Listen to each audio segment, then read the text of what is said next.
ಬೆಳಗಿನ ಜಾವ 3:15 ಗಂಟೆ ಬೆಂಗಳೂರು ವಾಪಸ್ ಬಂದು ಈಗ ಮಂಡ್ಯಕ್ಕೆ ಬಂದಿದ್ದೆ. ಯಾತಕ್ಕೆ ಈಗ ಕಾಂಗ್ರೆಸ್ನವ್ರಿಗೆ ಅನುಕಂಪ ಬಂದಿದೆ, ಈಗ ಬಂದಿದೆ ದೇವೇಗೌಡರ ಬಗ್ಗೆ ಯಾವ್ಯಾವ ಥರ ನಡೆಸ್ಕೊಂಡಿದ್ದಾರೆ. ಅವರ 70 ವರ್ಷದ ರಾಜಕೀಯ ಜೀವನದಲ್ಲಿ ದೇವೇಗೌಡರನ್ನ ಎಲ್ಲ ನಮಗೆ ಗೊತ್ತಿರತಕ್ಕಂಥದ್ದು. ನಾನು ಅದರ ಬಗ್ಗೆ ಚರ್ಚೆ ಮಾಡಲಿಕ್ಕೆ ಹೋಗಲ್ಲ. ಇವತ್ತು ಅವರಿಗೆ ಅವರ ಉದ್ದೇಶ ದೇವೇಗೌಡರ ಬಗ್ಗೆ ಅನುಕಂಪ ತೋರಿಸಿರೋದು.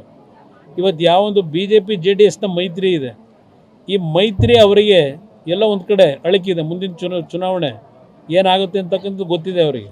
ಆ ಹಿನ್ನೆಲೆಯಲ್ಲಿ ಈ ಮೈತ್ರಿಯಲ್ಲಿ ಬಿರುಕು ತರಬೇಕು ಅನ್ನೋದು ಒಂದು ದೃಷ್ಟಿ ಇಟ್ಕೊಂಡಿದ್ದಾರೆ. ಈಗ ಅರ್ಜಿ ನಾವು ಹಾಕಿದ್ದೀವ, ದೇವೇಗೌಡರನ್ನು ಕೊಡಿ ಅಂತ ಕೇಳಿದ್ದಾರಾ? ಅದು ಯಾವುದೋ ನಮಗೆ ಸಂಬಂಧ ಇಲ್ಲದೆ ಇರೋದು. ಅವ್ರ ಪಕ್ಷದ 60 ಜನ ಶಾಸಕರಿದ್ದಾರೆ.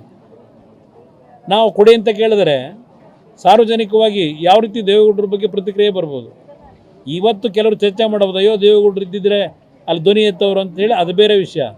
ಅವರು ಅಧಿಕಾರದಲ್ಲಿ ಇರಲಿ ಇಲ್ಲದೆ ಹೋಗಲಿ, ಧ್ವನಿ ಎತ್ತಿರ್ತಕ್ಕಂಥದ್ದು ಹಲವಾರು ಉದಾಹರಣೆ ಕೊಡಬಲ್ಲೆ.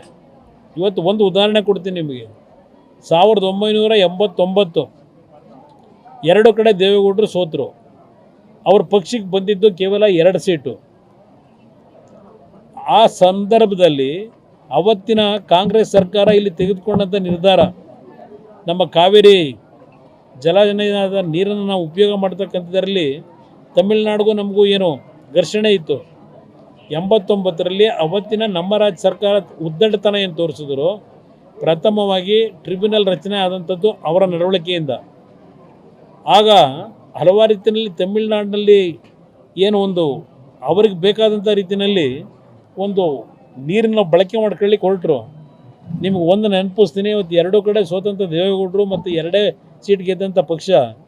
ಆ ಸಂದರ್ಭದಲ್ಲಿ ಇಲ್ಲಿ ಬಹುಶಃ ನಮ್ಮ ಜೊತೆಲಿ ಇಲ್ಲ, ನಮ್ಮ ಯಾರಪ್ಪ ನಮ್ಮ ಲೀಡ್ರ್ ಇದ್ನಲ್ಲ, ಅಲ್ಲ ನಾನು ಬಂದಲ್ಲ ಮೈಸೂರು ಆಫೀಸಿಂದ ದುಡ್ಡು ತಗೊಂಬಂದಲ್ಲಪ್ಪ ಲಾರಿ ಕೊಡೋಕ್ಕೆ ಬಸ್ಗಳಿಗೆ, ಶಿವಾನಂದ್ ನಮ್ಮ ಬುದ್ನೂರು, ಅವರ ಮನೆಯಲ್ಲಿ ದೇವೇಗೌಡರ ಮೀಟಿಂಗ್ ಕರೆದು ಅವತ್ತಿನ ಒಂದು ಸಂದರ್ಭದಲ್ಲಿ ನಮ್ಮ ಜನಕ್ಕೆ ಆಗ್ತಿರ್ತಕ್ಕಂಥ ಅನ್ಯಾಯಕ್ಕೆ ಅವ್ರು ಏನು ಯಾವುದೇ ಜನ ಸೋಲಿಸಿದ್ರು ಜನಗಳ ಪರವಾಗಿ ಧ್ವನಿ ಎತ್ತಿದ್ರು. ಮೈಸೂರಿನಲ್ಲಿ ಮೈದಾನದಲ್ಲಿ, ಮಹಾರಾಜ ಮೈದಾನದಲ್ಲಿ 2 ಲಕ್ಷ ಜನ ಸೇರಿಸಿ ಒಂದು ಸಭೆ ಆಯಿತು.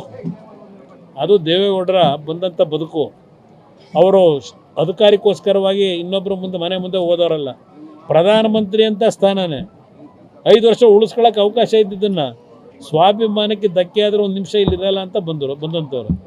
ಈಗ ರಾಜ್ಯಸಭಾ ಸೀಟಿಂದ ಅವ್ರ ಶಕ್ತಿ ಅವರು ಹೋರಾಟ ಮಾಡಬೇಕಾ? ಅವ್ರಿಗೆ ಬೇಕಾಗಿರೋದು ಭಗವಂತ ಕೂಡ ಆರೋಗ್ಯ.